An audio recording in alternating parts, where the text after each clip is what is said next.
Sa kulungan ng bagsak ng nakatalagang top 2 most wanted person matapos maaresto ng Toledo City PNP dahil sa kasong rape. Ang kabuuan ng balita mula kay Patrolwoman Flora May Asares. Masref ang top 2 most wanted person city level na may kasong paglabag sa Republic Act No. 8353 kaugnay sa Republic Act No. 7610 o Special Protection of Children Against Abuse, Exploitation and Discrimination Act. Matapos itong maaresto ng Toledo City PNP sa Barangay Bulongan, Toledo City, Cebu.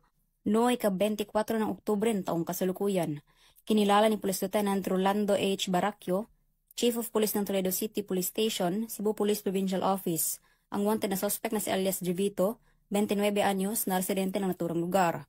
Ang suspect ay naaresto sa bisa ng warrant of arrest para sa kasong paglabag sa Republic Act No. 8353 kaugnay sa Republic Act No. 7610 o Special Protection of Children Against Abuse, Exploitation and Discrimination Act na kung saan wala itong rekomendadong piyansa. Samantala, kasalukuyang nakapiit sa Toledo CPS Custodial Facility ang suspect para sa dokumentasyon at tamang disposisyon.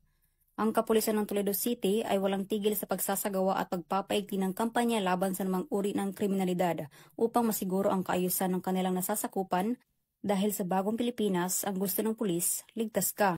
Mula dito sa Cebu Police Provincial Office, ako ay inyong Police News Network Correspondent, Patrolwoman Flora May Asares, alagad ng batas, tagataguyod ng Balitang Pulis.